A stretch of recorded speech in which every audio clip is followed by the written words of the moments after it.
નમસ્કાર દર્શકો, પ્રથમ ન્યૂઝ ચેનલમાં આપનું સ્વાગત છે। રજૂ છે આજના સૌથી મોટા અને તાજા બ્રેકિંગ ન્યૂઝ। ચાલો શરૂ કરીએ આજના મુખ્ય સમાચારો સાથે।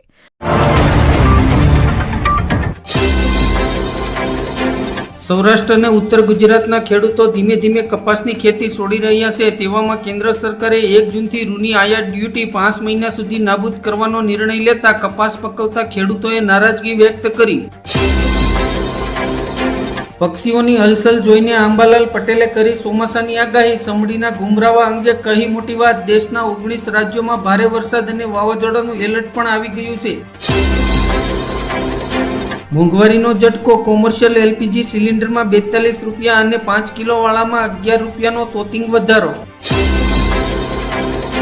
દેશભરમાં આજથી સીએનજી અને પીએનજીના નિયમો બદલાયા। વન હાઉસ વન કનેક્શન કાયદો લાગુ। ઓટીપી વગર સિલિન્ડર નહીં મળે।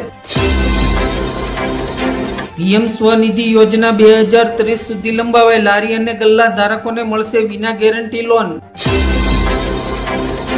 ચોમાસાના એંધાણ 2 સિસ્ટમ સક્રિય થતા ગુજરાતમાં આગામી 5 દિવસ પવન અને ગાજવીજ સાથે વરસાદની આગાહી।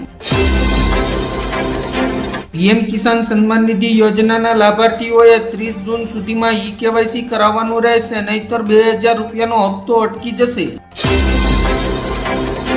સૌથી ચોંકાવનારી વાત, 6 મહિનાના ટૂંકા ગાળામાં જ કોમર્શિયલ ગેસ સિલિન્ડરની કિંમતમાં 1533 રૂપિયા એટલે કે અંદાજે 97% થયો મોંઘો। ગુજરાતમાં હવે અલગ અલગ એફિડેવિટની માથાકૂટનો અંત, એક જ યુનિવર્સલ સોગંદનામું માન્ય ગણવામાં આવશે। દ્વારકાના પ્રખ્યાત શિવરાજપુર બીચ પર નાહવા અને સ્વિમિંગ કરવા પર લાગ્યો પ્રતિબંધ, જાહેરનામું બહાર પાડ્યું। શહેરી મહિલાઓમાં સ્થૂળતા વધી, ગ્રામીણ વિસ્તારોમાં 42% મહિલાઓ હજુ ઇન્ટરનેટથી દૂર। સાયબર ક્રાઇમ સામે ગુજરાત પોલીસની સર્જિકલ સ્ટ્રાઇક, 556 એફઆરઆઈ અને 738ની ધરપકડ। ગુજરાતની સરકારી શાળામાં શિક્ષકોની 3966 જગ્યાઓ માટે બમ્પર ભરતીની જાહેરાત, આજથી જ ફોર્મ ભરવાનું શરૂ। આકાશી આફત, ભારે વરસાદના કારણે કેદારનાથ યાત્રા થંભી, હાઈવે પર સર્જાયો 20 કિલોમીટર લાંબો ચક્કાજામ। મોંઘવારી આવી રહી છે, ખુદ સરકારે જ ચેતવણી આપી દીધી।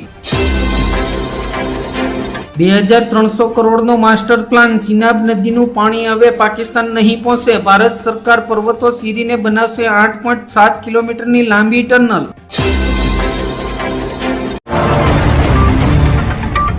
આ હતા આજના મુખ્ય બ્રેકિંગ ન્યૂઝ। વધુ સમાચારો અને અપડેટ્સ માટે જોતા રહો તમારા ન્યૂઝ ચેનલ।